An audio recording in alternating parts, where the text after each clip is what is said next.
네. 많은 학생들이 줄기차게 틀리는 부분인데 나오기만 하면 이제 나오는 족족 다 틀리시는데 공식을 암기하는 것만으로도 충분히 맞출 수 있는 문제들은 좀 접근하시는 게 좋아요. 그리고 공식을 암기하는 걸 떠나서 왜 이렇게 되는지를 좀 생각해 보시는 게 좋겠어요.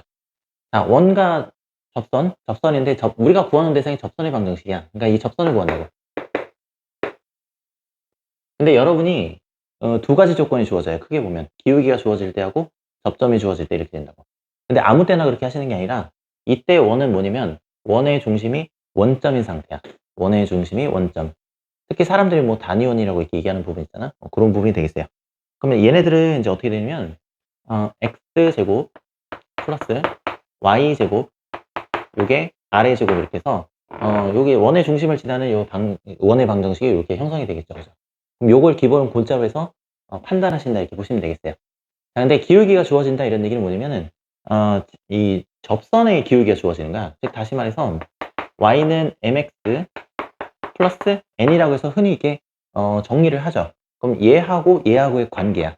얘하고의 관계. 자, 그런데 기울기가 주어졌으니까 기울기는 뭐가 되는 거냐면 이제 m이 되겠죠. 그죠? 그럼 요건 주어진 거야. 근데 모르는 건 어떤 게 된 거지? 요게 모르는 거지. 그지? 그럼 이거를 m으로 표현할 줄 알아야 돼요. 그럼 m으로 표현할 줄 알아야 되는데 그 m이 어떻게 되냐면 대략적으로 요 직선이 요런 식으로 이렇게 접할 거라고. 이렇게 접할 수도 있지만 어떻게 돼? 이 밑으로도 이렇게 접할 수가 있게 되는 거지. 그지? 그래서 항상 뭐냐면 이 m이라는 거는 이제 y 절편에서의 의미를 지닌 거니까 양수값하고 음수값이 나온다는 걸 여러분이 이제 아실 수가 있을 거라고요. 여기까지 뭐 이해하시는데 지장이 없으시죠? 자, 그리고 나서 이제 판단하셔야 될 게 뭐냐면 이게 지금 원점일 때 지금 사용할 수 있다 그랬잖아. 원점이라 그러면 원점이 여기 있다고. 그리고 나서 반지름은 얼마냐 그러면 여기가 r이 되시겠죠. 반지름 r. 마찬가지로 여기 어떻게? 여기도 반지름 r 이렇게 될 거라고. 그러면 원의 중심하고 이 접선 사이의 거리가 r이 된다는 거야. r이 된다. 그럼 원의 중심하고 여기 위에 있는 연두색 직선을 보게 되면 점과 직선 사이의 거리 공식을 써서 우리가 간단히 유도해 내실 수가 있으세요. 자, 그럼 이제 요건 어떻게 처리되냐 그러면은 요거를 이제 일반형을 바꾸는 거야. 자, 일반형을 바꾸면은 mx 마이너스 y 그 다음에 플러스 n 이렇게 해서 일반형을 이렇게 바꾸시는 거고 이때 대상은 뭐냐면 원점이 0,0 사이의 거리가 되겠어요. 그러면 점과 직선 사이의 거리 공식을 여러분 쓰시게 되면 요거는 이제 거리 공식 같은 경우 굉장히 많이 쓰기 때문에 여러분이 툭 치면 자다가도 엄마가 툭 치면 바로 나오실 수 있게 연습을 해 주셔야 된다. 자, 요거는 봐봐요. 우리가 일반적으로 이렇게 암기되고 있죠. A에 X1 플러스 B에 Y1 그 다음에 C 이렇게 돼 있잖아. 자, 당연히 어떻게 돼? 거리라고 하는 건 음수랑 양수를 다 얘기하는 거니까 절대값을 이렇게 씌워주시게 되는데 요때 보면은 집어넣는 대상이 여기야. A 자리가 지금 뭐가 되냐면 M이 되겠죠. M. 그래서 여기가 잘리나? 안 잘리죠. 여기 뭐 할만하죠. 자, 이거 이렇게 되는 거야. 이렇게 M 제곱 마이너스 1은 어떻게 되니? 제곱하게 되면 플러스 1 이렇게 처리가 되시죠. 자, 그리고 여기는 원점 대입하니까 어떻게 돼? 통으로 다 날아가고 여기도 원점 대입하니까 통으로 다 날아가시고 뭐만 남는 거지? C 자리에는 M이 되는 거니까 M에 어떻게 돼 있어요? 절대값 씌워준 형태가 될 거란 말이지. 이렇게 되겠죠, 그죠? 그 원래는 거리 공식상에서는 어떻게 돼 있어요? 요게 D가 되는 건데 D가 아니라 이 거리 자체가 뭐가 될 수밖에 없다는 거지? 반지름이 될 수밖에 없다는 거지. 이게 접하려 그러면 접한다는 건 한 점에서 만나는 거니까. 그래서 요건 뭐라고 쓸 수 있는가? 우리가 반지름 R이라고 해서 이렇게 정리하실 수가 있어요. 그럼 중간 과정 요걸 딱 생략하고 나면 얘는 어떻게 추격이 되냐? 그러면 이렇게 추격이 되시겠죠. 자, 그러면 n으로 우리가 표현을 할 거야. n으로 표현하면 이걸 곱한다고. 곱하게 되면 어떻게 돼? 반지름 R에다가 루트 m제곱 플러스 1 이렇게 처리가 될 거고 절대값을 띄면서 어떻게 될까? 절대값을 띄면서 플러스 마이너스가 다 붙겠지, 그지? 음수 양수를 다 얘기하는 거니까 n 이렇게 되는 거죠. 그럼 n은 어떻게 대체할 수가 있겠어요? 플러스 마이너스 r 루트 m제곱 플러스 1이라고 대체하실 수가 있으시겠죠. 그럼 이 자리에다 뭐 집어넣는다? 여기다가 보세요. 자, y는 mx 그 다음에 플러스 n 이는데 n 자리에다 우리 뭐 대입한다고? 플러스 마이너스 r 루트 m제곱 플러스 1이라고 해서 이렇게 대체해서 적용시킬 수가 있겠죠.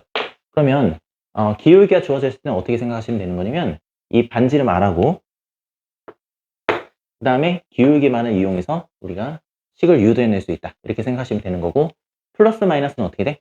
위아래 이렇게 붙게 되는 거니까. 반대의 경우도 마찬가지. 반대의 경우에도 위아래, 항상 위아래에 붙게 되는 거니까 두 가지를 우리가 다 생각해 주실 수 있다. 이렇게 생각하시면 되겠어요. 자, 그 다음에 접점이 주어질 텐데, 접점이 주어지는 경우는 이렇게 되는 거야. 이를테면 뭐 이렇게 되는 거죠. 직선이 예를 들어서 이렇게 존재하는 거죠. 그럼 여기 있는 요 점은, 이 접점은 접하는 점, 즉 접하는 점도 지금 교점이 되는 거야. 교점. 그럼 교점의 특징은 어떻게 했어? 이 단위원에다 대입해도 성립하고, 그 다음에 직선에다 대입해도 성립하시겠죠. 그죠? 그럼 이 접점을 예를 들어서 여기 보면 x1, y1이라고 이렇게 한번 놓는 거야. 대부분 사람들이 x1, y1이라고 이렇게 놓으시죠. 여러분들 그렇게 놓으시면 돼. 그래서 공식이 이렇게 유도가 되는 건데, 여기 보시면 이게 지금 접한다는 얘기는 무슨 얘기니? 기하적으로 보면 어떻게 했어? 수직인 상태가 된 거야. 수직인 상태. 수직인 상태. 그럼 잘 봐봐. 이게 처음부터 그냥 정비례 관계 그래프라고 한번 보면, 정비례 관계 그래프. 이 파란색 점을 지금 여러분이 유도해 내신다고 보시면 얘가 지금 현재 수직이 되는 거죠. 수직. 그럼 봐보세요. 여기가 x1, 여기가 y1이 되는 거잖아. 그럼 수선에 발을 내리면 어떻게 했어? 수선에 발을 내리면 이런 직각삼각형이 만들어지게 되는 거니까 밑변은 어떻게 되는 거고? x1이 되는 거고, 그 다음에 높이는 어떻게 되는 거고? y1이 되시겠죠. 그죠? 그럼 요 파란색이야. 파란색. 요 파란색은 어떻게 될까? y는 정비례 관계 그래프가 된 거니까 여기는 어떻게 해서 x의 변화량 분의 y의 변화량. 즉 다시 말해서 x1분의 y1 x라고 이렇게 표현하실 수 있으시겠죠. 그러면 이 파란색하고 얘하고는 뭐가 될까? 이 파란색하고 얘는 뭐가 될까? 수직이냐, 수직. 서로 수직으로 만나지. 자, 수직인 직선인 관계에서는 어떻게? 기울기의 곱이 마이너스 1이 된다는 거야.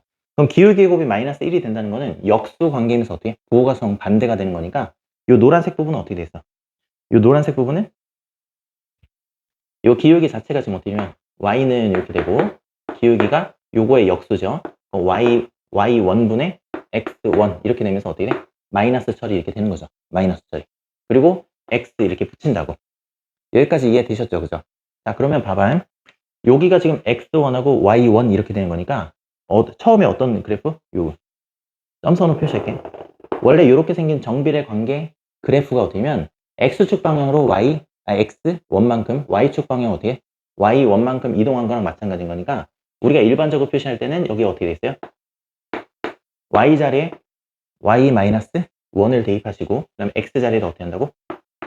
x-x1을 대입해서 처리하시죠. 자, 그럼 양변을 어떻게 했냐? 요거를 갖다 이렇게 넘기시고, 반대편에. 양변에 지금 뭘 곱하냐면 얘를 곱할 거예요. 이 친구를. 그럼 이 친구를 곱하시게 되면은, 자, 요거 이쪽으로 넘겼어. 뿅! 하고 이렇게. 그럼 얘를 곱하는 거야. y1 이렇게 되고, 요거랑 요거랑 어떻게 돼? 얘는 약분처리니까 얘랑 얘랑 곱하죠. 그럼 얘랑 얘랑 곱하시면은 마이너스 x, x1 이렇게 처리되시는 거고, 얘랑 얘랑 곱하시면 어떻게 된다? 플러스 x1 이렇게 되시는 거죠. 자, 그 다음에 요거 제곱이지. 두 번 곱했으니까 얘랑 얘랑 곱하니까 어떻게 돼? y1 제곱 이렇게 된다고. y1 제곱. 자, 그 다음에 이제 우리가 유념하셔야 되는 게 뭐냐면은 얘를 갖다 이렇게 이항하실 거야. 그럼 이항하시게 되면 어떻게 되면 최종적인 단계는 이렇게 돼요.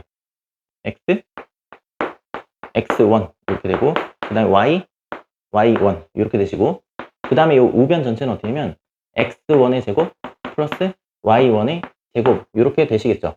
자, 그런데 우리가 무슨 말 했냐면 처음에 요 점이라고 하는 거는 이 원에다 대입해도 성립하는 거고 이 직선에다 대입해도 성립하는 거잖아. 그지? 그러면 원의 방정식이 얼마였어? 요거였지, 요거. 그러니까 x자리에다 뭐 대입해도 되는 거야? x자리에다가 x1을 대입해도 어떻게? 성립하게 되는 거고, y자리에다 어떻게? y1을 대입해도 성립하게 되는 거니까 요거는 이렇게 표현이 가능하다고. 그럼 봐봐. x1의 제곱 플러스 y1의 제곱은 r제곱으로 대체해서 설명하실 수가 있죠. 그럼 요 부분이 뭐가 되는가? r제곱이 되는 거야. r제곱. 그래서 접선의 방정식이 어떻게 돼? 이런 식으로 유도가 되시더라. 꼭 잘 기억을 하세요. 자, 외우실 때는 어떻게 외우시냐면 이렇게 외우시면 참 좋겠어요. 자, 첫 번째 보면은 기울기가 주어질 때 이렇게 된 거야. 기울기가 주어질 때.